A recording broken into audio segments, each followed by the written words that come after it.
Anyways, Yeah. There she everybody, is. we are back. There's our girlfriend. There's our girlfriend again. So everybody, I am with Mr. Bobby Majors, and his middle name is Joe. So he is the first Bobby Joe that I have ever met outside of Texas. So it's an honor to see you again, my friend. How you doing? Yeah, it's been a busy fucking week, man. Yeah. We missed our show.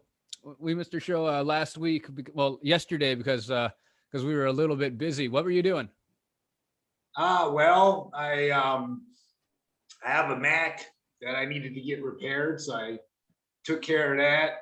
Yeah. I had to do some running around, and for some reason, I ended up at a bar about 5:30, and there you go. Had to talk to a guy who's heading to Thailand, and yeah, But then I got up this morning at 5. I had an interview at 11. And then I walked down the street and picked up my computer, and it's fucking working amazing. The guys did a great job. So we're talking on the Mac right now? I haven't set it up yet. I'm just happy that it's back to work. Oh, okay. We're using the old one. Yeah. Yeah, because we look pretty fucking HD now. So you got your lamp set up and shit. I think our show is upgrading. Dude. You know, when I got me the crooked tooth English woman football fan lamp, dude. I call it the Filipino landscaper lady lamp. that you get right there.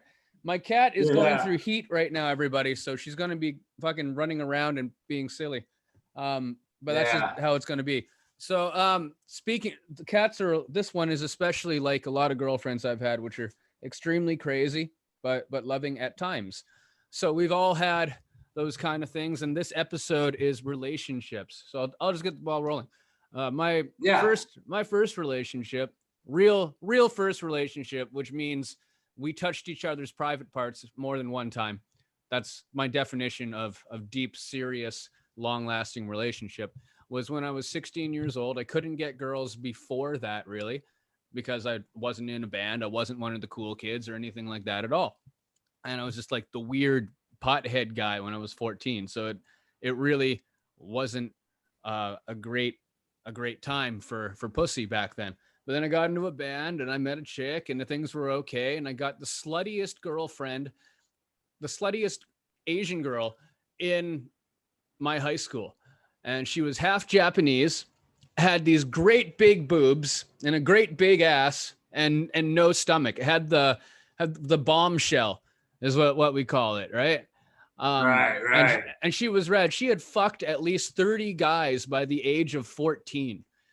So she was one of those, right? And she, college dudes and older dudes and all that fucking stuff. Yeah. Right? Yeah. And like would be smoking on all that shit on the way to school. Totally way more badass than I was at the time. Was totally unprepared for that. And she taught me how to fuck.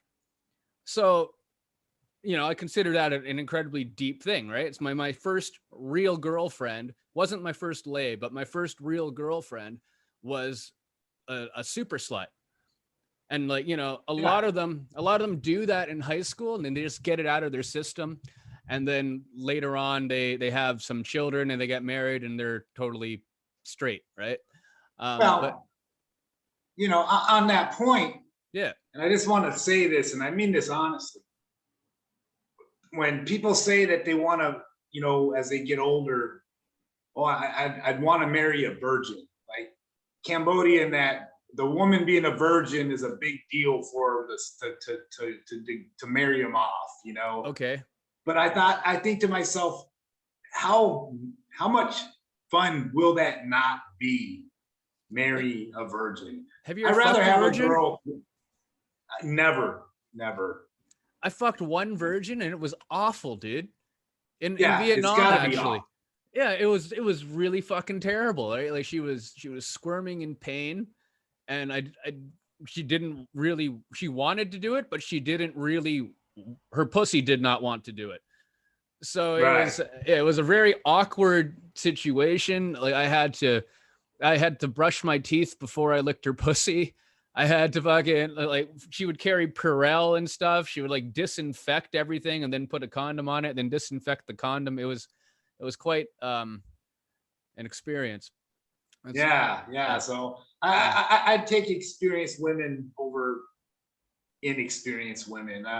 Like I said, I haven't had a girlfriend, one night stand, nothing for about 10 years now. It's basically by choice. And I'll tell you why. Because the last woman I had was absolutely psychotic. And when, people say, some women are psychotic. She defined it. This is how psychotic she was. When she was dating me, I was in the Army. Yeah. I would get up every morning at 4:00, shower, shave, put on an official Army uniform, go to an Army base and work 12, 13-hour shifts. She thought I was faking being in the Army so I can go off fuck other women. Now, if you were, that is a genius move. And that is something that only a genius could possibly pull off. Einstein would have a difficult time pulling that fucking move off, right? That's for everyone who's listening, that is an inspirational tale right there. If you can actually do that, please write us in and tell us what you have managed to do over that period of time. But so I got a question from you, okay? Yeah. You've been around. Yeah. Have you ever been accused of faking an orgasm?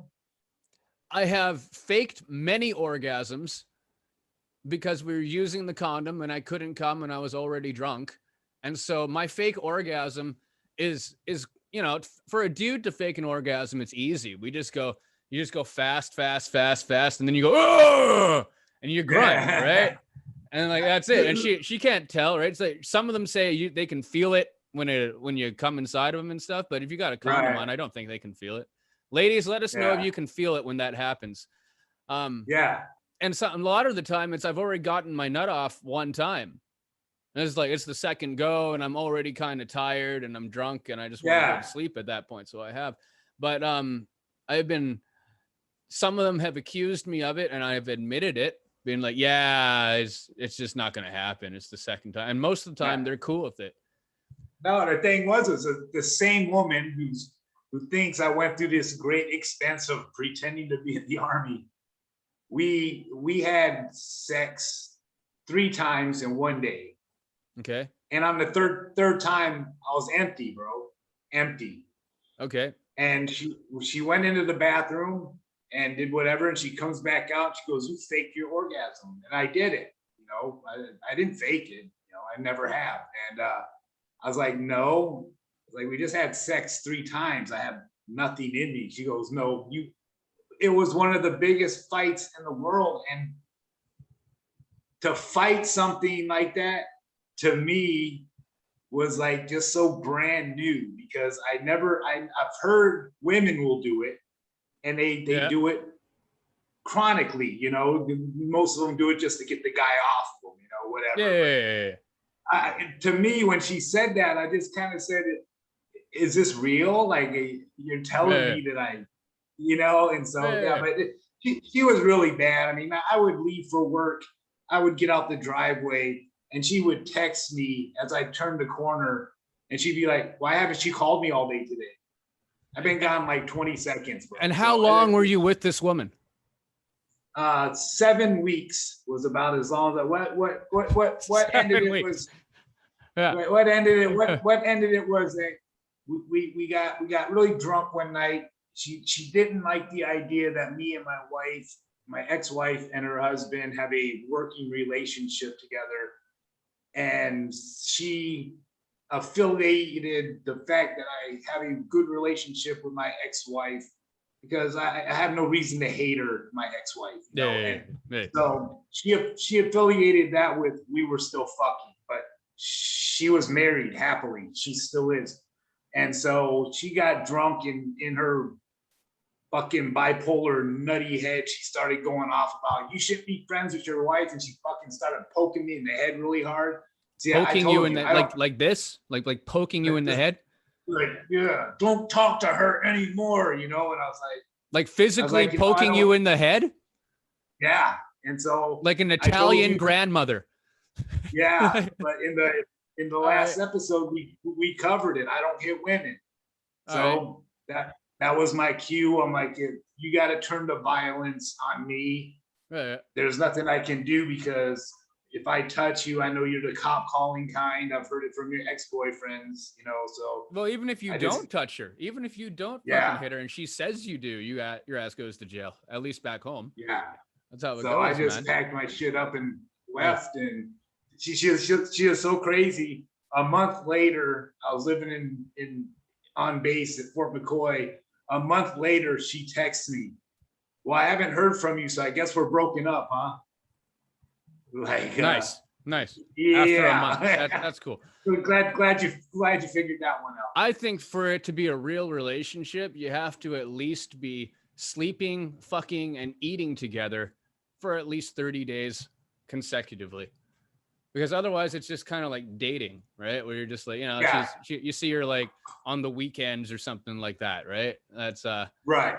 You see your dog more than her, then you know that's not really a full on like committed relationship, in my opinion.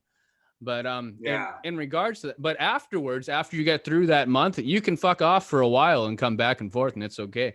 I'm actually still with the same woman. It's my longest relationship I've ever had, and the reason for it is because I'm a musician. I don't have to stay in one place for very long, which is actually I think that's the reason why it actually works. Because if I'm staying with the same person for a really long time, for months to years, and you're sleeping, eating, and fucking together all the time, I'm gonna go nuts eventually. I'm gonna snap on someone eventually, right? And she's so I don't know if this is the right word. We're going to get comments, but passive, not passive aggressive, submissive for a lack of better terms, right? She's just like, okay, go ahead. That's fine. All right, whatever. Just doesn't give a fuck about anything. It's great. Yeah. Lethargic. That is great. Yeah. Lethargic in a way. Yeah. So, and that's hard for me. That's very hard to find because I'm surrounded a lot by career-oriented women. Strong business women, right? She's like, not saying that my woman's not strong, but I'm saying like strong business oriented women who know what they want, know how to get it, and will put up a fight with you if they disagree with you. And I've also dated those, and that has ended terribly every single time within a month. Like within a month, right? Like regardless of how I feel or how she feels, it goes south really fucking fast. And I think that's due to personalities and stuff. I think that if you're a guy like on King of Queens or Everybody Loves Raymond or any of those 90s sitcoms that you see of the guy who's just this, you know, who's lucky to have this goddess of a woman, and he's a schmo, he's a schmuck, right? Then and he's, you know, he goes through his daily routine, works a 9 to 5, and he can just never get his way, but he's still lucky to have her. And she has a witty comeback for everything that he says. Everything that he says is wrong, right? Like if you're one of those guys, having a strong career-oriented woman, that'll work for you because you will be her lapdog. You will be the puppy. Well, I truly do want a semi-independent woman. You know, what is semi-independent? What's that? Well, I mean, I don't want her to think that like she's on her own if she's with me. We're a team. We're a team. You know, but I mean, if she has, I'm never going to degrade somebody. If like she comes up, like say I'm dating a girl, like you said, 30 days or more, and now we got past that part where you know our hearts stops fluttering, and now we're getting used to each other and all that. And she comes up to me, she says, you know, hey, you know, I'm interested in sales, and so I'm gonna, you know, buy Mary Kay and learn how to sell Mary Kay. I mean, hey, good luck. If it works out, it works out. You know, that's cool. If it doesn't, we still got what we have. You know, so when I say semi-independent is I want her to be able to think that if she has ideas that maybe her friends would think are stupid, that when she comes to me, I won't think they're stupid unless it's something So stupid goal like oriented. Then you want you want yeah, a woman who is goal oriented, at least has yeah, some motivation. Yeah. Not if she comes up to me and goes, "Yeah, I've been offered like $50,000 to sleep with the LA Lakers in one night." Yeah, no, we're not going to do that, but 50K. I don't know. Who's starting center now? Can you get me an autograph? But yeah, so I mean, I respect. I'm probably one of the few people that respect women, especially with all the damage that I've had incurred in my life and the weird women I attract. Yeah. I just don't see how women like can keep trying to find the right man with some of the shit they go through. Man. Have you ever dated a really ugly woman? On the outside, just ugly on the outside. Not saying that they're bad. No, what are we talking about? This is our show. We can say what we want. Have you ever dated an ugly woman? Yeah. Well, let's put it this way, okay? Yeah. I used to manage a lot of modified fast softball teams, healthy back in the day, and after the games, we'd go out drinking. I used anything possible when I was married. I would use to be able to have an excuse to drink because I wasn't allowed to drink in the house. Okay. Well, before I got married, I was playing probably 4 or 5 nights a week plus weekend tournaments and shit. And we had fans, naturally we had fans. And one of them was this god awful, fat, kind of gross girl. Okay. And I was getting drunk. And what hit me was, I don't know how it happened. We were sitting at a bar together and we started talking, and she was married, and the topic of sex came up, and she started telling me all the freaky shit she does with her husband. Okay. And I'm like, well, fuck, I want to try that, and then the creative part of my brain said, if you date a married woman, which I don't recommend because I hate cheaters. If you date a married woman, then she won't be at your house all the time because she has to go home. Yeah, it's going to keep it under, yeah.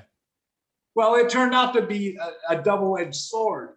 She was kinky as hell. I mean, she literally blew me while I was standing at a bar full of people ordering a beer. Yeah, okay.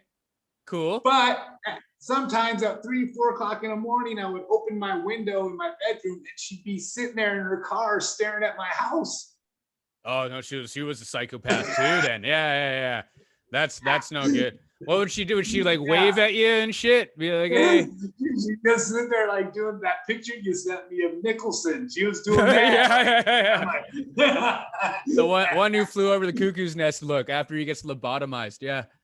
So being young and dumb and thinking, okay, I'll screw around with this married chick and she'll always go home. Yeah, of course, nothing ever works out for me. That was a complete fail. But she was true to her word. Everything she said at the bar that day, she did do. Awesome. So props to her. She wasn't a liar. I banged this ugly chick back in Richmond, which is near Vancouver. And she had a boyfriend at the time, and they were both meant for each other. They were both kind of portly. They both had really bad teeth, and they kind of looked like hobbits, from like Lord of the Rings. They were like short and fat and like more like dwarves. So the dwarf couple, right? Or orcs, kind of dwarven orcish people. And they were very nice people. And he came in to drum for like 2 weeks. And that was it. And he came in and he brought her to the place. And she immediately said her name, followed by, "I give the best blowjobs in the world." God. Right? And we're just like looking at her, and we're looking at him being like, what's like, this it's not that kind of party, dude. You don't bring that out over here, right? But it's cool. So some time goes by. She gets my number from him, starts texting me, "Hey, what are you doing? Where do you live?" I'm like, I'm tired, right? And I try to get her to fuck off for the first couple of days. Then she says, "I got some Fireball and a batch of cookies. And this is before like you could take pictures and stuff and send it on your phone, right? So it was just like just telling me what she's got. And I'm like, do you got any weed too? No, but I can get some. Okay. And I give her my address. And she comes over with a Mickey, a Fireball, a dime bag, so just like a little bit of weed, and these cookies. And I was living on East Hastings at the time, which is like the poor ass part of town. So like, you know, I'm starving. And you know, I'm like, all right, free weed, free booze, and some cookies. I'll just eat all this. She'll hang out for a bit and she'll go home. It's fine, right? And so keep in mind, I don't want to fuck this chick, but she keeps pushing, right? And I'm just eating these cookies. And these are really good. They taste kind of funny. They taste kind of herbal. She's like, yeah, they're weed cookies. And by this time, I've eaten 6 of the fucking things, right? So I've eaten this, I'm drinking this, I'm smoking this, and she's basically roofied me without having roofies. And she takes her clothes off and starts blowing me. And I'm like, all right, like whatever, right? And like she was really careful with her teeth, but they were freakish. It was quite scary. I didn't turtle up, but it was all right. Couldn't finish, and she's like fucking, is it hard for you to come from a blowjob? I'm like, yeah, it just takes some time, right? It's like, do you want to fuck me? And I'm like, all right, that's cool. And I swear to God, she had the nicest, tightest pussy that I have ever fucked. And she was this like fat, short little white girl. And you would assume from urban legends that like, you know, the Japanese pussy or like, you know, the Southeast Asian pussy would be the tightest, because that's just what people talk about. They say that Asian chicks have the tightest pussy, but it's not true. This was a snapper. This was like what we call a snapping pussy, because it had so much grip. She was a lifeguard, so she would swim a lot, right? And I've never fucked a lifeguard since then, but maybe it's a swimming thing. Maybe a fucking Olympic swimmer, she can rip your dick off with her pussy. So I fucked her, and I was like, it's actually really good. So and yeah, and but I didn't want to fuck her again. And then the next morning, she felt so guilty and shitty about fucking around on her boyfriend. And I was like, you want me to take you to breakfast or something? Right? She's like, no. And she was like, so turned off by what she had done that she left, told him what happened. He obviously like called me and said he was going to kick my ass, but never came over, never did anything, never saw the guy again. And that was the end of it. And then she never called me back, and she was just so ashamed of what she did. Yeah. Dude. I had a crush on a girl that was a lifeguard at the pool on Aberdeen Proving Grounds in Maryland. And this is a trippy story. And she found out that I had a crush on her, and so she liked me. And I wanted to have sex, and she just would not give it up, even though I was told that she had dated a couple guys in my unit before, and that she puts out.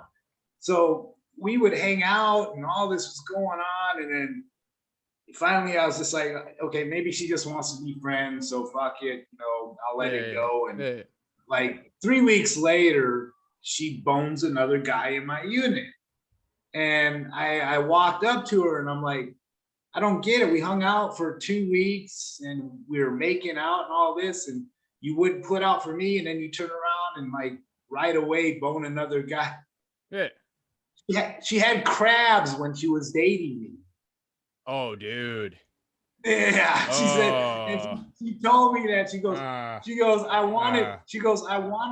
wanted to have sex with you really bad, but at the time that I was hanging out with you, I had got crabs from another guy, and well, I guess that's considerate. And I'm like, well, it's nice you didn't give me crabs, but still kind of fucked up. Why didn't you come once you got rid of them? My friend told me he got crabs this one time, and he said it was kind of a game, and he considered it fun because they could pull the crabs out of each other's pubic hair. And it would be this game that they would play. He would take an open glass full of alcohol, and they would pick it with tweezers, would pick the fucking crabs off of each other and put them in the alcohol, and they would die. Yeah. Well, you know the joke on how to get rid of crabs, right? No, what's that? Okay. So you shave off half your pubic hair. Okay. Shave off half. Okay. Then you light the other half on fire, and as they come running out, you stab them with an ice pick. There you go. That'd be fucking dangerous, but all right, that's cool. How do you really get rid of crabs? You get that little comb and ointment, dude. They really just pull them out. But the younger generation, the westernized, not Asia. We know Asia doesn't really do it, but crabs have started becoming an extinct species in North America because women completely shave. Yeah, I've never caught crabs. I've got gonorrhea. I've got gonorrhea. Never got gonorrhea. I've never had an STD, bro. I'm not a. That's I'm not pretty a man good. Whore. Yeah, I'm not a man whore, and like I tell people, it's like you want to be a chick magnet, be a lead singer, be a guitarist, be a badass piano or a badass bass player, like that. I was like, I picked the two loneliest professions in the world: drummer and stand-up comedian. Because while I'm packing up, you guys take 5 minutes to pack up, and you're already out mingling with everybody. While I'm packing up and getting my shit put back in the van or the truck or whatever, when I come back, what's left over is that that heavy woman you're talking about, and she's the dwarf lady. Yeah, and she's looking at me like I'm getting a free Happy Meal out of this, and I'm like, no, you're not. I'll go home alone, but thanks anyways. Gnarly. Yeah, but yeah. It's okay. Some chicks want to fuck the drummer. Not every, it's not every drummer doesn't get any pussy, right? But some chicks like. Well, I mean, dude, like, do you know the band the Super Suckers? No, punk band. You should look them up. They're pretty hip, and you should look them up. Cool. But it's 4 of the ugliest guys I've ever seen in a band. Okay. They make good music. They make really good music, but all 4 of them are absolutely ugly.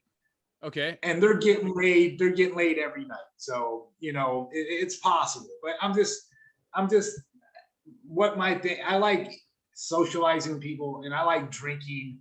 My main thing is I want to put on a good show, and if people are happy with that, and then I'm getting a free beer or 12 out of it, my life's good, man. I mean, that's good. I'm not really looking to move in with a girl at this stage in my life, because you got to remember, I'm 53. Okay, my choices are going to be 53-year-old women that probably had 2 or 3 kids, and whose vagina looks like the exit wound of the JFK assassination. That's cool. That's cool. They do some good job with surgery now. Like after birth, post birth, they sew it up now. They sew the pussy back up. I banged this chick in Canada, and she had a baby, and I was expecting, like the hot dog down the hallway. That's what I was going for. Right. But it was hard to get in there. And she said, yeah, I got sewn up real good. You put an extra stitch in or something. So I've heard that. I've heard that women in cultures like this that did mess around, will go have a stitch purposely put in, so that on their wedding night they do bleed, because that's terrible. If on their wedding night, the guy, because here they still do the payment, the dowry, up to $3,000 to $5,000 for the wedding to marry a girl here, and so American. And that's a lot of money. And that the father is guaranteeing the husband that she's a virgin, and if she is not, and it's shown on that night of the wedding, they get that money back. He can get rid of her right away. It's done. That's kind of fucked up. Yeah, it is, and I think it's that it's just not fair. I think women should be entitled to have as much fun as a man does, Absolutely. as long as they're not hurting themselves Yeah. or other people. You Yeah, know, yeah. I mean, but Yeah. have fun, dude. Shit, life is fun. You should have fun. Sex is sex, man. It's just something that's free and natural, man. Love is free. Free love, motherfucker. Right? That's right. Yeah. It's something that doesn't cost anything or shouldn't cost anything unless you're in Thailand. Yeah. You know? And you got to remember, and for me, you know, I was alive when HIV started. Yeah, that would have been crazy. And we started losing a lot of famous people to it. Yeah, like Freddie and all that. Yeah. And first everybody's like, oh, it's just gay people. But then we started losing famous hetero people to it. Yeah. Now, I don't know what scared me more in the 80s. The fact that we had enough nuclear warheads between us and Russia to blow up the planet 40 times over. Or the fact that if I put my dick in the wrong person, I'm going to die. You know, like that's heavy. Quick. So, and there's still no cure for it, man. No, there's good treatment. But yeah. But yeah, you don't die. That you don't die as quick. And I wish Reagan wouldn't have been such a prick about it. And maybe we could have saved Fred Mercury's life, because I still he's my biggest devastation to the AIDS virus was I think Fred for Mercury. Many, because he's honestly one of the greatest singers of all time. I bet one of the greatest entertainers of all time. One of the best songwriters of all time. Is fantastic.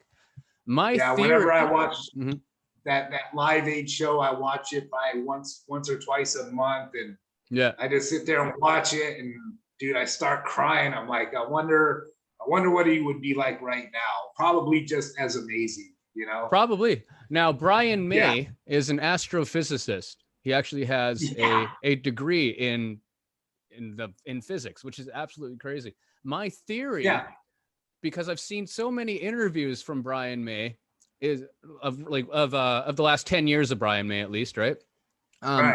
Is that I think he has figured out time travel, or is somehow able to talk to Freddie, because it seems to me when I watch him speak about Freddie that he just saw him. Now it might be just because I'm crazy or anything, but I think that Brian May has figured out time travel or something around those lines. Right? I can't even conceive. My peanut-sized brain cannot even understand remotely what that's about. The dude that one of the guitarists for Bad Religion has a PhD from Harvard, man.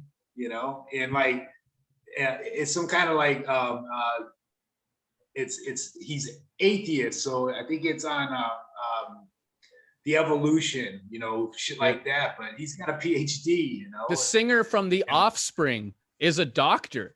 He has it's a degree to be a fucking doctor. The guy who sang "Pretty Fly for a White Guy" is a fucking doctor, man. Like that. Dude, we're supposed to be talking about relationships, but their story's so funny because they were just about to quit, and the reason they were going to quit was because the other band member, they have two guitarists, right? Yeah. So the other guitarist worked for the LA school district as a janitor. He is about to get promoted to head of the whole school district's janitorial department. So he was going to quit the band so he could get that good paying job. And then all of a sudden their first record came out and it started selling, and he's like, oh, we can quit our jobs now. But he was getting promoted and he was going to do that, you know. So that's awesome, though, right? That's a good story too. My thing about my whole thing about the Offspring is I kind of have a distaste for them. I like their music and I like them, but NoFX is one of my favorite punk bands, and they gave the Offspring their start. They would let the Offspring open up for them and shit. Well, once the Offspring took off and became mainstream, they would not let No Effects on any of their bills. Well, it's a totally different thing. No Effects is more true to punk, I would say. The Offspring's kind of a pop rock band. At least like after the first couple of records. Smash is a great record. Absolutely. Yeah, that's not punk. That's a rock record for sure. That's solos and shit like that. Self-Esteem, that's a good song. Takes me back to when I was 10 years old. That's good shit. Yeah. That's good for you. I was in my 20s, so fuck off. Cool. It's all good, but I liked them. They were all right. But like, I hadn't, once I learned to play guitar, I didn't really give a fuck about them anymore after that point. I was just like, whatever. That's the thing. Yeah, like No Effects is cool. Like that song Bob. Been 15 years, getting loaded, 15 years, never exploded, right? Like that's a good song. Yeah. I tell people that's my theme song, man. I'm waiting for my liver to explode. But if you ever, for people viewing out there that like music, I like all kinds of music, and I'm going to write about the one genre of music I don't like, and I won't say what it is, but you already know. Let's talk about it. Let's talk about it. What don't you like? Because for example, I can't stand EDM. Can't stand it. What is it? The techno shit. It sounds like a gay bar. Like that kind of stuff. Right. The thing where I don't like. I grew up in like what we talked about. I grew up with actual DJs, with boxes of records, having to switch out records and scratch the record. Yeah. And nowadays, people pay $75, $125 to go to a festival. Oh, way more than that, bro. Way more than that. Like that fucking DJ Tiesto in Bangkok was fucking like, it's like $500 to $1,000 to get in for tickets. Just to watch a guy put on headphones and press play. Yeah, on his laptop. Yeah. The fucker brings in 2 laptops to make it look like he's doing shit. And I just don't get it, right? Like, I'm just an old fuck. I don't get it. I'm totally okay at admitting that I do not understand what is going on, because to me, it looks like he comes in with a laptop, turns on iTunes, and goes like this, and does and once in a while he'll go like this. Yeah. And once in a while he'll pick up the microphone and be like, make some noise. Like that's it, right? And I blame it on ecstasy, because that can only be the only reason why people would pay that kind of money to do something as stupid as pay to watch a guy press play. I was at a rave and I popped, I think 3 hits. Must have been three or 4 fucking hits of Blue Diamond Ecstasy. And I was crack-eyed, like Rick James, whoo, kind of fucking ripped, right?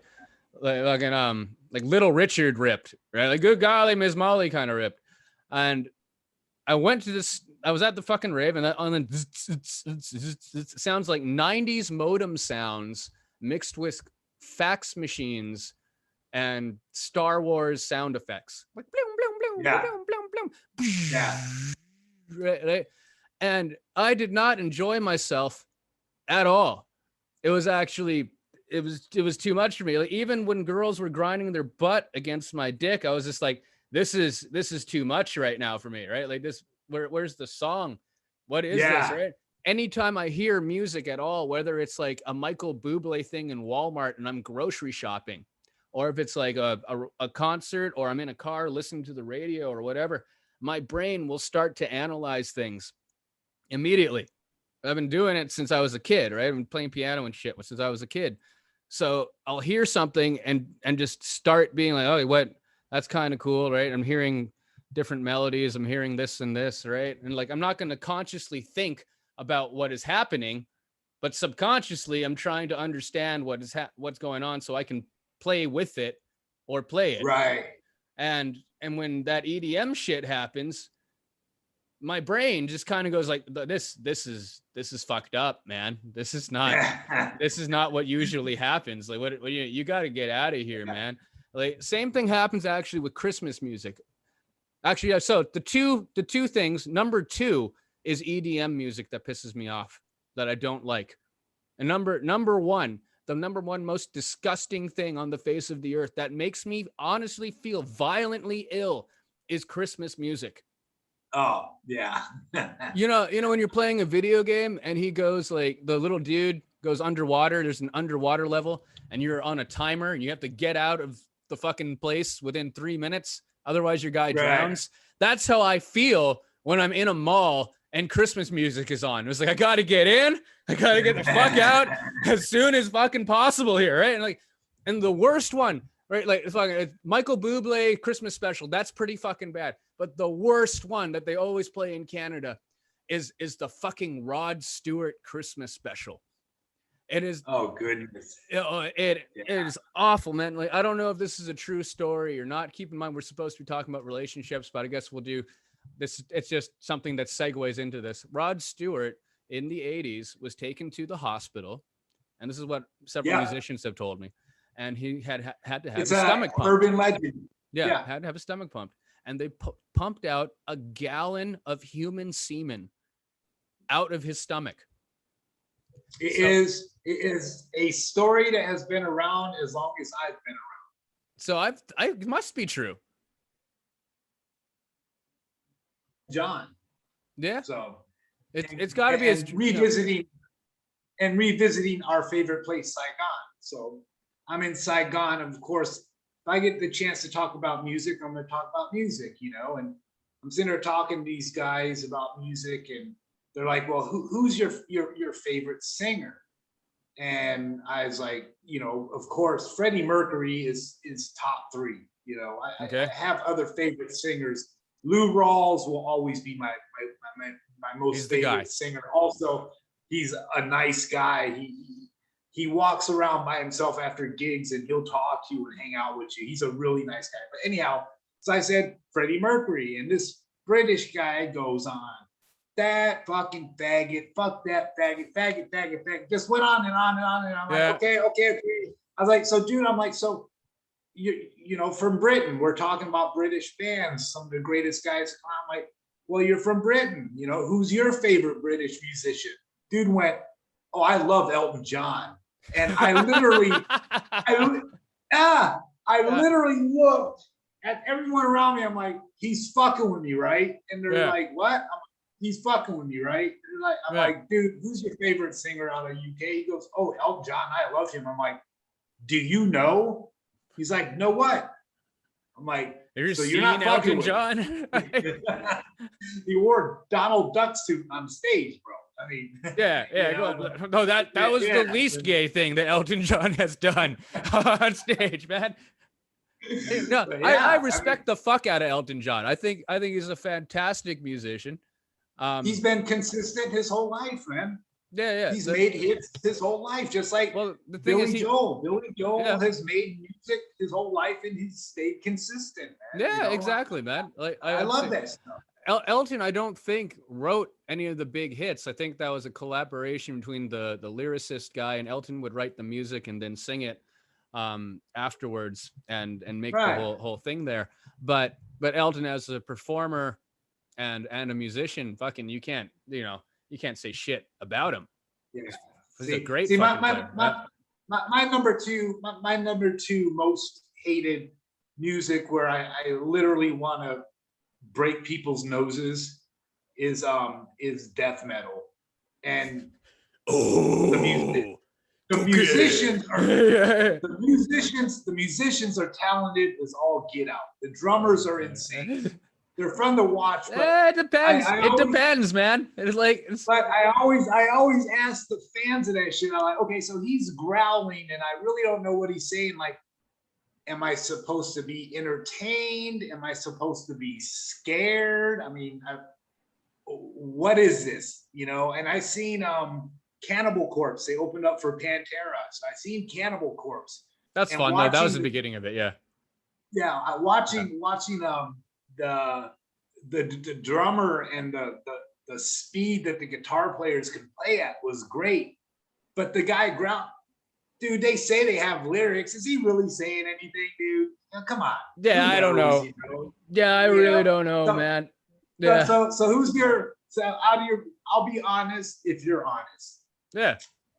You're out of, because you're a rock star. I'm a jazz drummer. Not a famous one, but yes, I am. You're a rock star. Yeah. And I'm a jazz musician with a punk and heavy metal background.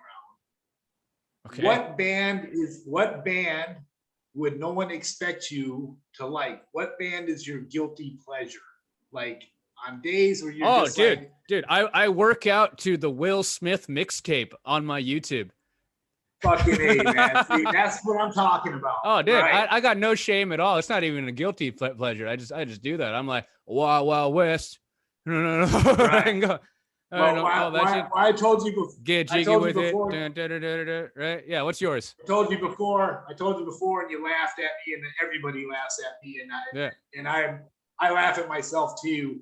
But I like that Japanese band Baby Metal because their musicians are well, they're studio tight. You know, I've watched maybe 5 live shows on the internet of them. Did you watch the whole thing? I watched this, dude. I listen for, concerts. People make mistakes, and so I try to pick out where a guy will fuck up. Did you watch Baby Metal for 30 minutes or more in a row? Yes. Okay, that is an accomplishment. I could never do that. That is something. I think the novelty for me, where let's give credit to where credit's due. Like they're going to sell more tickets and have more fans than I ever will in my entire life. They've accomplished an incredible amount, and they're well known throughout the world, whether it is a shtick or not. But for me personally, I can't stand it after 5 minutes. I watched one video. I'm like, she's like, hoo, hoo, hoo, and they're playing incredibly tight, awesome metal. Yeah. They're doing it's great, right? Well, if you put Bruce Dickinson in front of that, I would thoroughly enjoy that far more. Well, just like ex Japan, who is, because of Baby Metal, finally getting a lot more exposure in America because they're the first original band out of Japan that put on a great show like Iron Maiden. And Gene Simmons from Kiss said, and I quote, he said, ex Japan would have been the hottest band in the 80s if they weren't Japanese. Which that could be that true. on the and he said they're really cool, man. Like they got some super heavy shit, and then they got these like Barry Manilow ballads. It's like this huge spectrum, man. Barry Manilow was going to be my next topic because he's another one of my guilty pleasures. You like Barry Manilow? I've never actually heard it. Well, I've heard it, but I've never listened to it. I've never been like, let's put on a Barry Manilow song and listen to this, guys. It's never happened. He made find his one live album where he does his jingle compilation. In the 70s and 80s, he wrote jingles for commercials like KFC, Burger King, really, Pepsi. Yeah, and that's where he made money. The Burger King Barry Manilow Whopper song. There you go. Yeah, so he used to write commercial jingles, and that's where he got famous and all that. And he performed at my college, and actually some of my friends were hired to be in backup singers for him during the show. And I just found out in the last 2 years that he was gay, And Barry Manilow's gay? He's married, bro. He's married to a man? Yep. That's okay, that's good for him. That's cool. Hey, so gay marriage. Let's go into that for a second. Gay marriage. I'm indifferent. I think they should do it. I think it doesn't matter really who gets married, right? You're two humans and you love each other. I think that's totally fine. Apparently it's still illegal in places like Japan, which is quite surprising because you can legally fuck a dog in Japan. Bestiality is completely legal. You can buy a dog, raise it from a puppy. You could fuck the puppy every day until the dog dies. but you can't marry someone who is the same sex as you. You can't marry someone you love. No, that's not a good idea. Yeah, don't do it. Don't do it. Yeah, that's like fucking someone that you respect. Marry someone. Marry someone that has a trust fund. Yeah, there you go. Yeah, Someone has a but trust fund. Yeah. I agree with you 100%. Like I said, the HIV, I lost some relatives to that, and then also we lost a lot of great talented musicians to that, and we're over this hurdle where it can be contained so that their lifestyle, they can live longer. And I think it's just totally ludicrous that they can't, if they find someone that they respect and treats them well, that they can't be married and live a happy life together. You know, I mean, now really, and let's go into it a little bit further. Now, like, they should absolutely 100%. Marriage in and of itself, kind of a stupid concept. Kind of like the legality of it. The legality of it, kind of a stupid concept. You should be able to do it if you want to do it, but it's a stupid fucking concept because you have. Yep. Go ahead. And because you got this ring. Yep. Because you got this ring and shit. Like it now, and you sign these papers and you've paid this money. Now now it's official. Like you didn't love each other before. That wasn't enough before, and now you got to do it. Right. Yeah. I don't know. I don't like that. And so, marriage in America is nothing but a contract. It's contract law. Yeah. Okay. So when I worked as a law clerk at a family law office, back to the relationship thing, I dealt with representing the men. Okay. And the men would always call me, bitch, oh, she's got a boyfriend. She's got, like, the judge don't care. He wants to know how much money you make, how much property you guys own, and the date of separation. Because legally, you put down the date of separation, and everything bought during the marriage up until that date of separation is community property and will be divided equally. Everything after that belongs to the individual. And so it's just contract. So if a guy thinks he's going to go into court and tell a judge, she's been fucking the New York Knicks, you know, he's going to be like, I don't care. It has nothing to do with marriage. What we're doing here right now is contract law. You know, we got to abolish this contract you had between each other and separate the funds, pay off whoever needs to be paid off, and move on. That's all. And guys get fucked in the divorce, man. What do you think the percentage is? In the old days, they always got fucked. I would say in the high 90s. But how about now? Today it's 50-50. You really think so? I had one lady call me one time. One lady was looking for an attorney, a family law attorney. By the way, as a law clerk without a license, I was billed out $125 an hour, which is rad. But she called and she goes, "I'm looking for a lawyer. I lost custody of my kids." And I'm like, "Okay, what did you do?" She's like, "I got drunk and fell asleep on the side of the road with my kids in the back of the car." You know what I told her? Yeah. Know what I told her? What?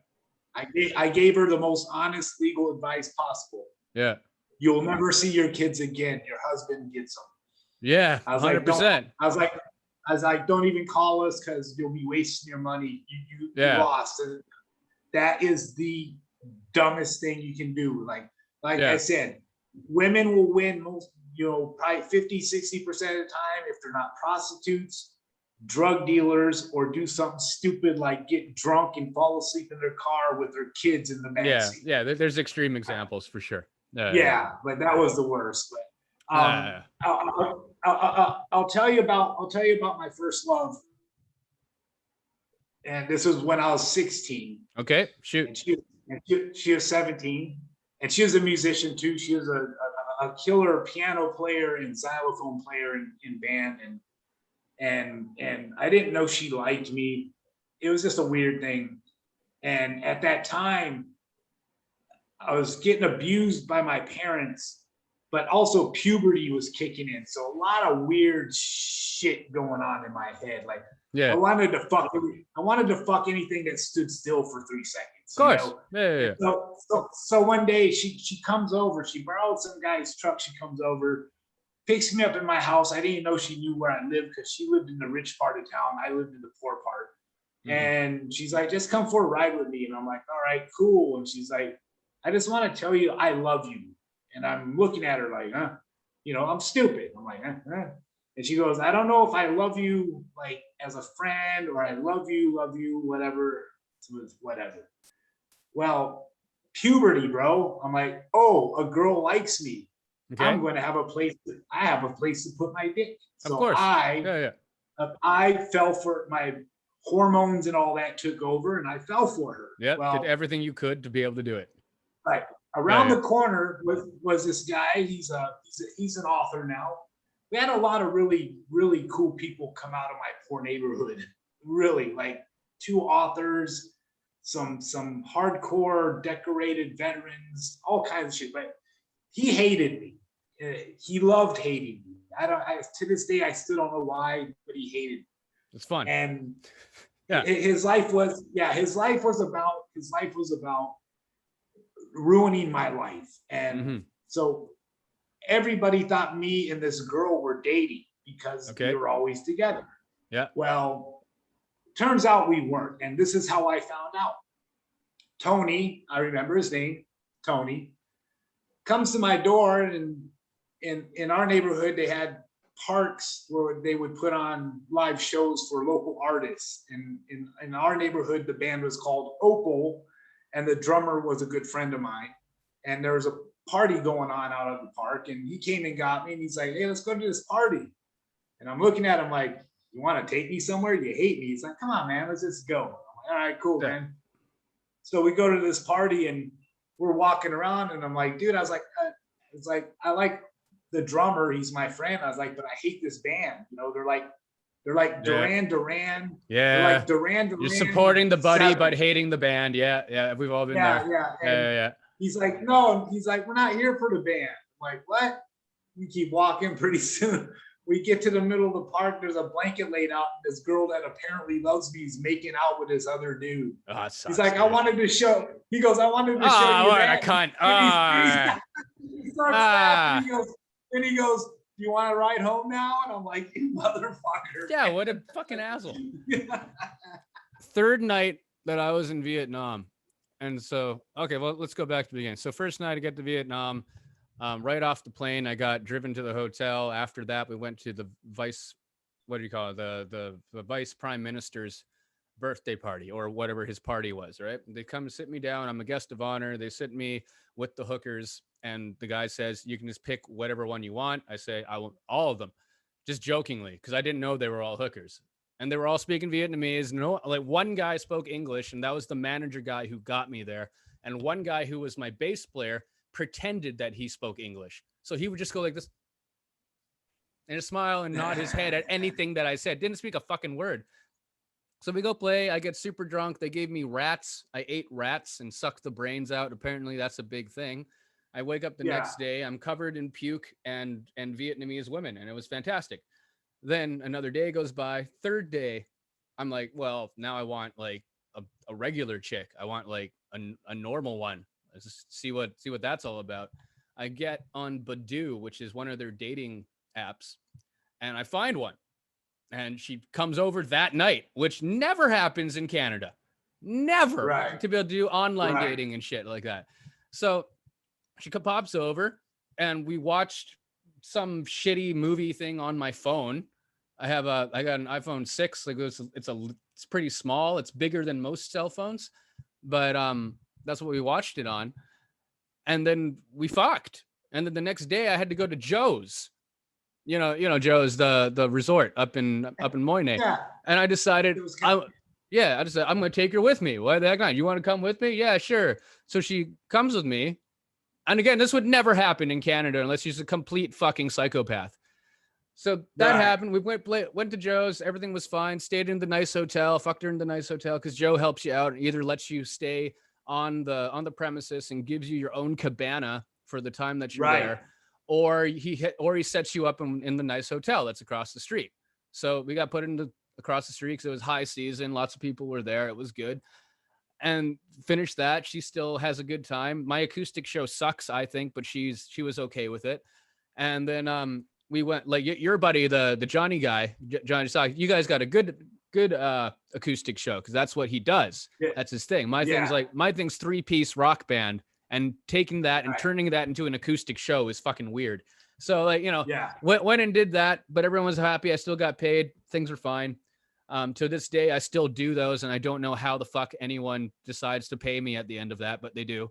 And then we keep on going. She stays with me. We played in Saigon, did the rock thing. Everything was okay. She refused to come to the rock shows after the first one because she didn't like how I sing. And then she would tell me that. And I was like whatever. Okay, like whatever. Some people like it, some people don't. So hates metal, hates Guns N' Roses, hates all that kind of shit that I like and play. So that was fine. At the end of that tour, I was like, you want to go to Vung Tau? Because I want to go to the beach again. I don't want to go up to Joe's because that was far, and the beach has oil stains all over the place, so I couldn't go in the water. So she let's go to Vung Tau. And I didn't know that Vung Tau is Pirate Hooker Bay. I just didn't know. Right? And so we go there, and it's basically mini Pattaya. It's the entire town has girl bars throughout the whole thing. There was very few actual bars where you just sit there and you play darts with the guy.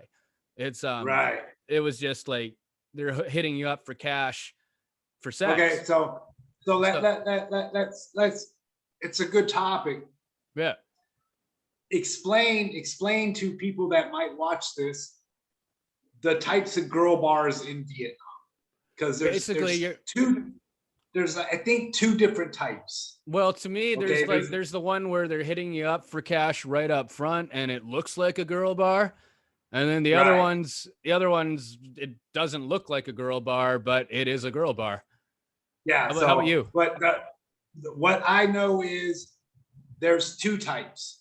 Yeah. One type you go to it and you pay the bar fee or bar tax or whatever. Yeah. And a girl will sit and drink with you, and that's what you're paying for a girl to sit and drink. Oh, okay, that's what you're talking about. That, yeah. And then you have the other bar where you pay the bigger bar tax and you get the girl for an hour. Yeah, that's the kind of bars I'm talking about for Vung Tau. Okay. So I take her to this place, and we're on this little beachside small bar, and I'm noticing the only people I see are either 60 years old and up guys and 25 years old Vietnamese girls and lower, which is like, okay, this is kind of weird. And that chick at the time, she was like 35, but Vietnamese chick, so she looks 25, but she was like in her 30s, and she gets way too drunk way too fast. And I'm buying tequila shots, and I'm not buying everyone fucking drinks. I'm just buying myself and her drinks, and I make sure everyone else fucks off. I'm not there to have a good time with them. It was her birthday as well. That was part of the reason why we went over there. So she gets hammered, right? And this is like 5 or 6 shots of tequila, which to us wouldn't do a whole lot. That's just the beginning of the night. But to her, being like 80 pounds and like tiny, she got shit-faced. She starts talking shit to me in broken English and is looking really menacing, like giving me the biggest fuck you face, like fucking Viet Cong rice patty hat, Diddy Mao with the fucking rifle kind of face, right? And I'm getting a little bit freaked out. I know I can handle myself. She's 80 pounds, but I'm getting a little bit scared here, right? And so she starts yelling at me in front of everybody, being like, fuck you, you're a bad man. You want to fuck all these girls, in broken English, right? And I'm like, no, I came here for you. And no matter what kind of logic I would try to give back to her, it wouldn't work. And she would just get more and more mad. almost to the point of abusive. She would like slap, like go like this and slap my chest like this, which in Vietnam is a big thing apparently. So I said, okay, that's fine. I'm going to the room. I paid the bar tab because I was buying her drinks, and fair enough, right? All good. And I assumed that she just fucked off and went home. 20 minutes later, I'm on the bed and I'm just playing with my phone, and then knock, knock, knock, knock, knock. Ah! She's like crying and shit. And I'm like, oh, okay, here we go. We're done now. So I open the thing and she comes in, she hugs me and she kisses me. And I assume, and I think we're going to fuck again. Everything's okay. Close the door. And then just turns on me like the Mr. Hyde thing, Dr. Jekyll, Mr. Hyde thing, right? Turns on me, picks up one of those old 1960s big ass grandma ashtrays made of glass. You know, those big ass ones they used to have in billiards places in the 60s, like you see in Al Capone movies. Picks this thing up, smashes it on the fucking table. The big solid wooden furniture that they always have there. Smashed it. She's bleeding while still holding this fucking thing. And she tries to shank me, dude. And I'm like, holy shit, right? So like immediately she refuses to let go of it. I don't choke her, but I restrain her. And I got both of her arms and I've crossed them like this. I'm behind her and I put my leg over the front of her stomach and I sit her ass down. And I'm like, let go. And she won't let go. And I'm like, calm down. And she's not calming down. Had to be 10 minutes of like flailing and screaming. No one's coming in. No one's heard any of this. Or if they have, they don't give a fuck because everyone over there is so fucking loud anyways that they think it's normal. So while still holding her, I drag us along the floor and butt shuffle to the phone with my other hand that is free from the one that's holding the glass thing, the glass shiv, the glass prison shank. I pick up the phone and I manage to dial room service. And the room service comes and they don't understand anything I'm saying. Because this is not Ho Chi Minh, it's Fung Tao. It's like no one speaks English there unless you're a bar girl trying to get money out of a foreigner. So if they come up eventually, I'd say 20 minutes, and the bitch is still yelling and screaming and bleeding. Okay. And eventually the hotel staff comes and I'm like, I need help. Call the police. Get the police here. And this is my first tour of Vietnam. I don't know at this point, never call the fucking police because that's like calling your fucking crack dealer to come over and help your fucking problem there. He just wants some fucking money. That's all he's there for. It's a lawless country. So, rookie at that fucking point. And so cops come eventually. And what do they see? They see a long-haired guy holding down a chick who's crying and bleeding. Yeah. So immediately, and she's like telling them in Vietnamese, oh, he cut me. And all this fucked up shit. Right. And it looks like I'm going to jail at this fucking point. It looks like I'm fucked. Or it looks like I'm going to get cuffed. Right. It looks really bad. And then with my phone, the saving grace was my phone with Google Translate. And I typed, I would never hit this woman. I would never hit any woman because my grandmother would be ashamed of me. That's just the thing that came out. And I gave it to him. And he went from like, I'm going to fuck this foreign guy. He's never going to see the light of day. He's going to spend the rest of his life in a fucking Vietnamese prison cell covered in his own shit. Right. I got to, oh, okay. I get you, man. Right. Yeah. Then he's like, okay. 2 million dong. And I'm like, for what? 2 million, you pay us. We take her away. I'm like, what? Right? You pay $100 to take the woman out of my room. And I'm like, okay, right? Like, fine, right? And then they're like, and you have to pay her too, so that she can go home afterwards, so that we can drive her home. And I'm like, how much is that? Oh, I was like, that's $1 million dong.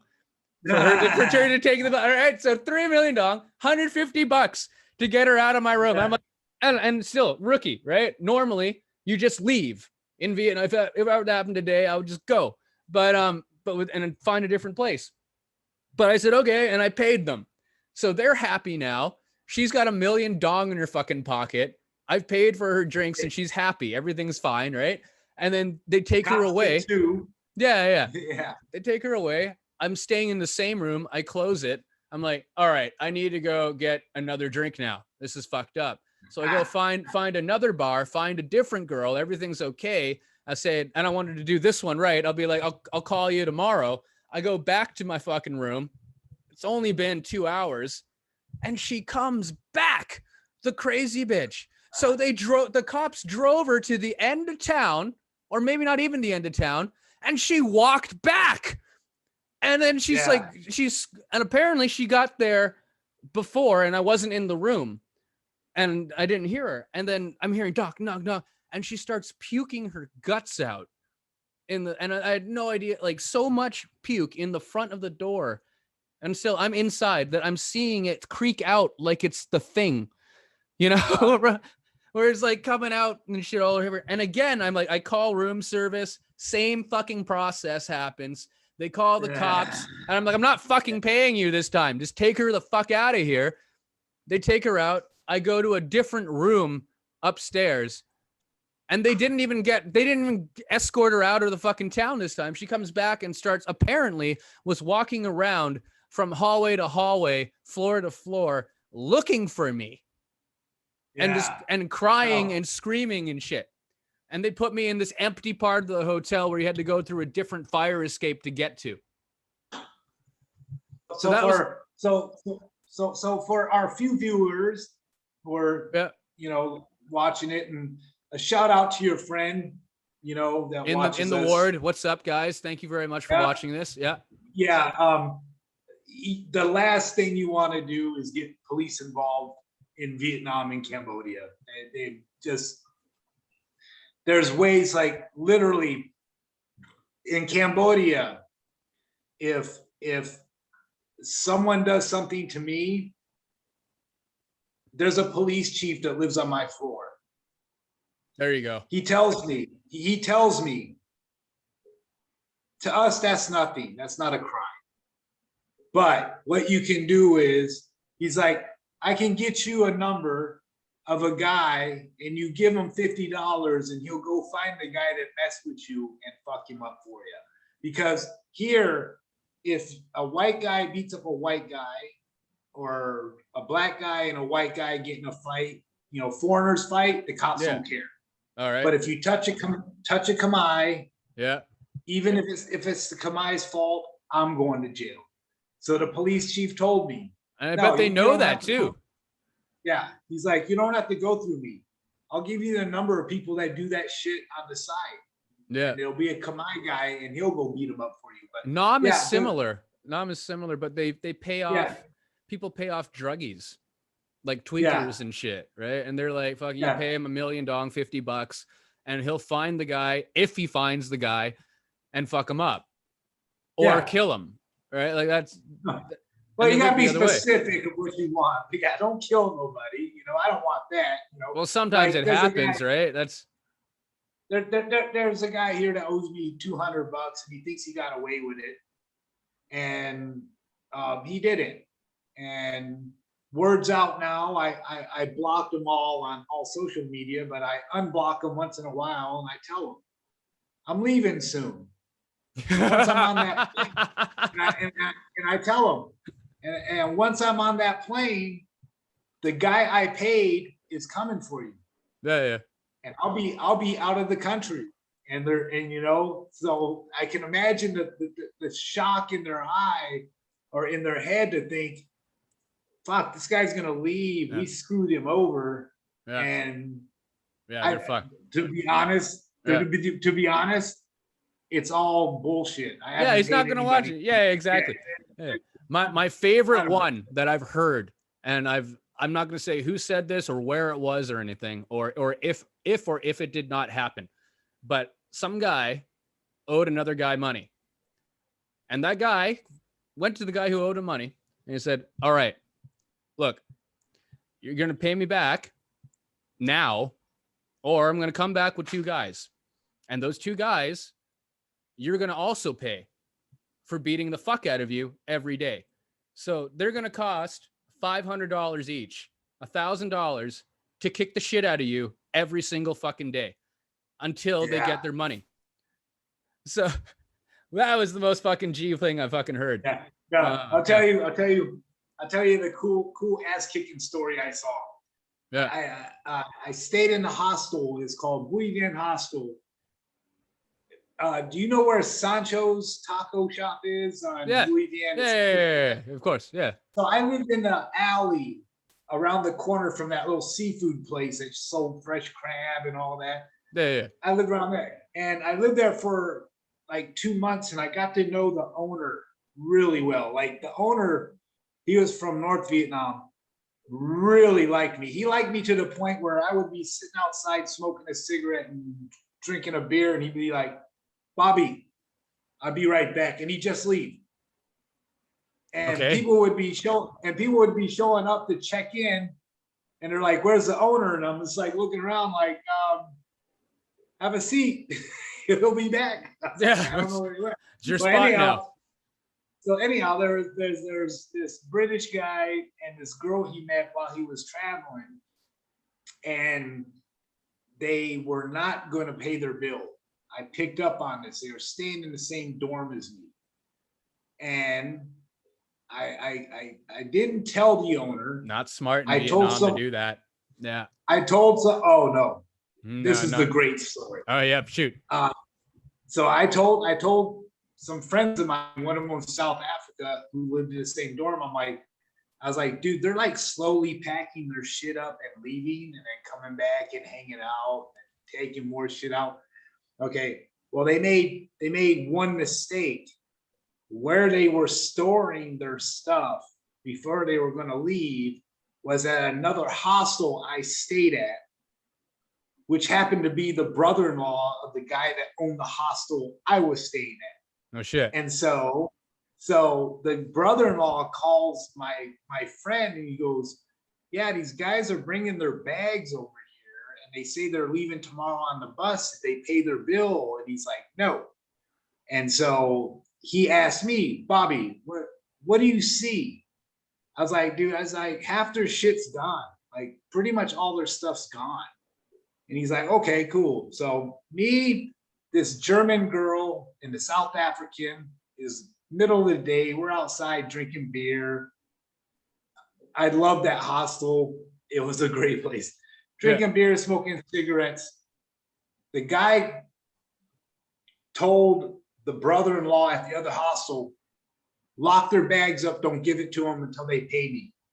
So the big guy, he's a big guy, model, whatever lies he told, comes walking up, and we're sitting there with the owner drinking tea and beer. And the guy came by and he looked at the guy from Vietnam. He's like, don't ever fucking do that to me again, motherfucker. And he touched him. And the next thing I see was 5 Vietnamese dudes come out of everywhere. Just beat his ass. They beat the out shit of sewer tunnels and shit, everything. Yeah. It gets better. Yeah. So as he's running down the street, 4 guys are chasing him. My guy, the owner takes a full bottle of beer and a direct hit right next to his neck. Oh yeah. Splits him put him down. And runs. Okay. Yeah. So part 2. Yeah. The girl comes by, and this is Vietnam, ladies. Okay. No disrespect to the ladies. Yeah. I don't condone this. Yeah. But she came down the street, and I was smoking my cigarette, and I'm like, fuck. You're dead. She got about 10 feet away from that guy, and she goes, you motherfucker, son of a bitch. He got up, and he just cold cocked. Yeah, you can't do that there, man. They don't give a fuck if you're a woman there or not. They'll still hit you. And so I'm still sitting there smoking my cigarette. I'm from Southern California. So we've never seen that in our lives. Yeah, right. So this is entertainment to me, and I go back to my room, and 20 minutes later, the cop comes and he speaks English, and he's like, you're on the video. You saw the whole thing. He goes, I got one question for you. One question. Yeah. Who started it? Now, first thing that kicks into my head is I grew up with gangsters. We're not narcs. Yeah. But the very next thing was, this man that owns this building has been a very nice guy to me. He's been a friend. He's bought me dinner. He's bought me beer. He even came out and watched me play music once. I mean, he really liked me. He's I was a like, bro. you know what? Yeah. I was like, the tourist started it. He's like, are you sure? I'm like, yeah, he touched him. He's the one that poked him. He goes, that's 100%. All I need to know. He goes, but he said the thing I never want to hear. He goes, you got to come down to the police station. Oh. So I text my friends. I was like, let me go grab my passport and put on my shoes, you know. And I text my friends. I'm like, I got to go to the police station over some shit that happened here. If you don't hear from me in about 3-4 hours, they lock me up for some strange reason. Yeah. And I'm scared, you know. And I finally, took me about 15 minutes. I go outside and the police officer said, you know what? I changed my mind. I got enough information. We don't need you at the police station. You could just have a good day. Yeah. And so me, the German girl, and the South African, they took the owner away. And usually we go out at night, drink beer and shit. We're like, nope, we'll sit here and wait for him to come back to make sure he's okay. And about 8 o'clock, 9 o'clock that night, he finally came back. And we're all like happy. We're cheering for him. Like, hey, you made it. You're back. He goes, Bobby, I'm Vietnamese. I know the rules. If the injury is less than 10% of your total body, he can't file charges. Great. He said he came back from the hospital and saw the stitches, and the police determined, no, he can't file charges, and they sent him home. Yeah, but it was the funniest, craziest shit I ever saw. No, going off of that, that's a good story. But yeah, you can't fuck with the Vietnamese there, man. You cannot fuck with the locals, because even if you could press charges and you decided to make a fucking lawsuit and involved your international lawyer, spent thousands of dollars on that, it costs him not very much at all to have you killed. You will disappear. Oh, no. And that's the thing was I talked to him the next day. Every morning I'd wake up and smoke my cigarette and sit with him and drink tea. He'd make us tea and we talk. And I'm like, well, what's going to happen? He goes, well, he already went to his embassy. He already tried to get a lawyer. He already tried this. And all three of them told him the same thing. They asked him, when were you going to leave for Cambodia? They're like, tomorrow. They're like, just get on the bus. You can't win. Yeah. And that's what they told him. They're like, you can't win. No, you dude. Can't, you know? Yeah. No. Yeah, you're in a place where there's, well, you know, actually for Vietnam, they don't do the foreigner price thing very much for food. I find. I think it's actually quite fair. Even with medical stuff, I was paying pretty much the same price. Especially if I had a Vietnamese girlfriend with me, I was paying the same fucking price. I could even haggle a little bit and get it for even a little bit cheaper if I had my Vietnamese girlfriend there to translate. But in Thailand, Cambodia, definitely you're fucked for the foreigner price versus the local price. Dude, you know the healthcare system for foreigners is bad when the doctors ask you, can you go to Vietnam to get this done? Yeah. They'll tell you, they're like, because this is going to be expensive. Yeah. They're honest about it. They're like, can you go to Vietnam or and get this done? Because if you stay here, this is going to cost you about $2,000-$3,000, man. Yeah, it's nutty. I don't know why they do that, man. It's kind of a form of racism, I think. I went to just get the same pack of vitamins, the Centrum shit, from this little store this afternoon. That I always go there, but it was a different girl that was working there, and she was trying to sell me this fucking little bottle of Centrum for like 600 something baht, and usually it's half of that. And I was like, and I bought it there, like, and for the last 3 months, I bought the same fucking thing once a month. And she had to call the owner of the place. I had to wait there for 10 minutes for the owner to come in and say, oh no, it's okay. because he's fine. He's fine. But all the other foreigners, you charge 600 baht for the same bottle of fucking vitamins. You give it to him for 300. It happened to me today. I went to my pharmacy for my weekly supply of, I need meds for my knees. Okay. And there's a man and a woman that are there all the time. But today there was a woman that's barely ever there. Yeah. And she charged me double for everything. Yeah, fuck that.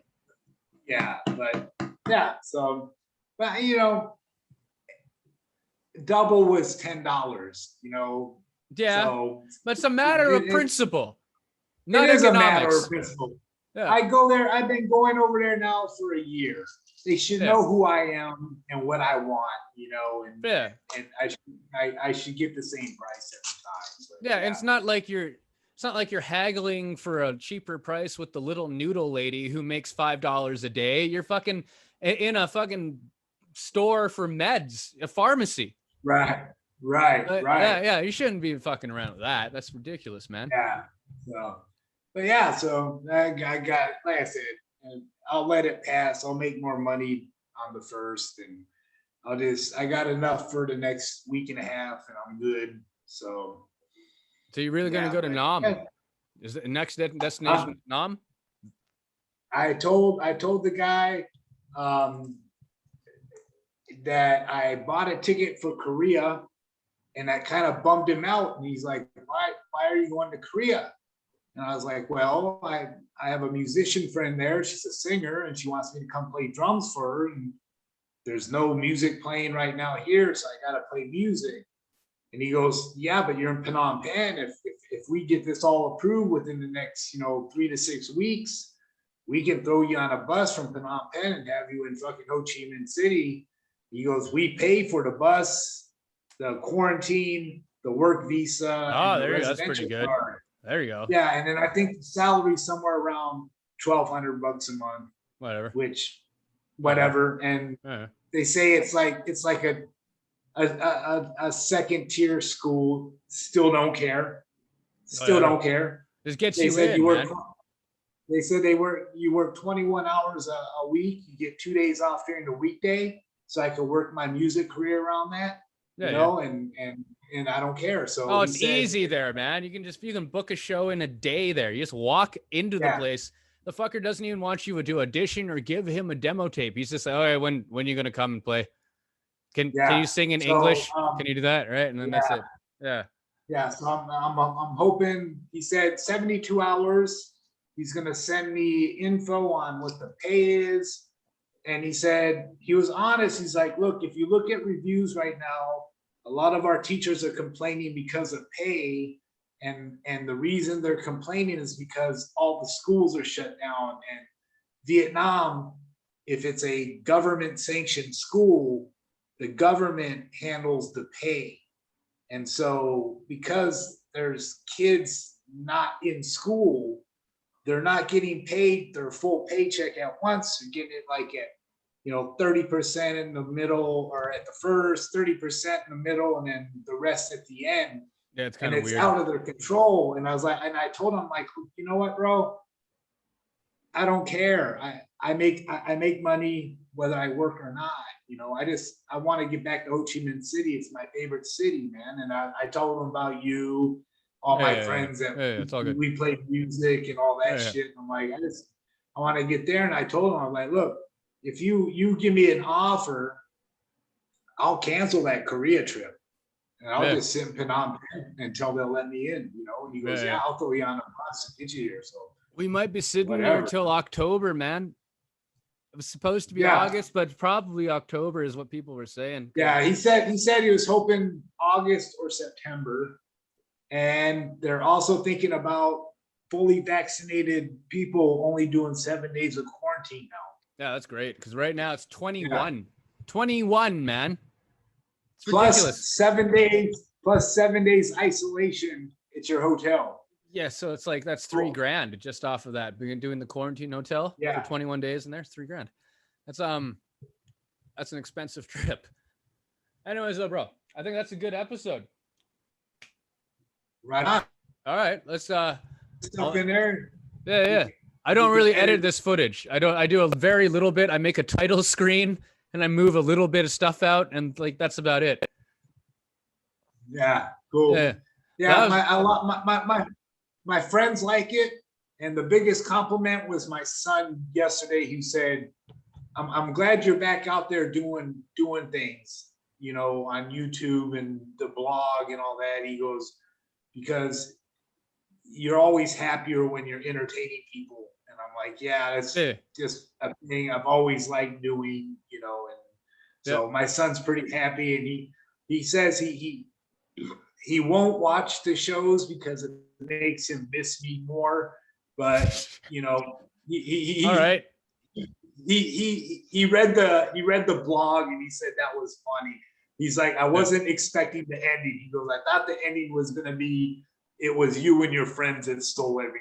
He goes, I was not expecting that ending. Yeah. So, no, that was good. So if you guys want to read Bobby's blog, you just go to yetivalhalla.com. I have changed the band name to Yeti Valhalla because I need to be more searchable in Google, because you type in just Yeti right now into Google or Spotify or YouTube, everybody else but me comes up.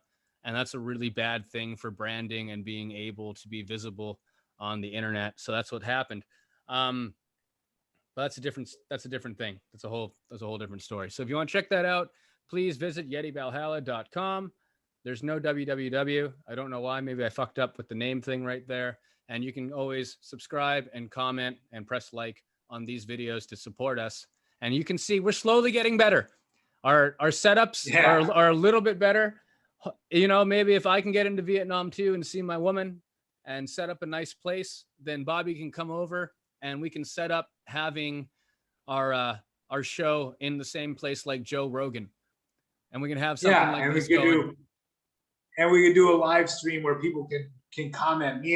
Me and Tanner did a live stream on Facebook before I deleted it, and we did it at 9 o'clock at night here, which was 9 in the morning there in America, and we actually had 4 people asking questions, you know, about culture and shit here. And we're like, cool, dude. Like, yeah, ask questions, man. Yeah, we'll look about that. We'll try to see how to stream to YouTube live, and then we'll just get people directed to there to talk to us. Yeah, well, I'm gonna throw this out there.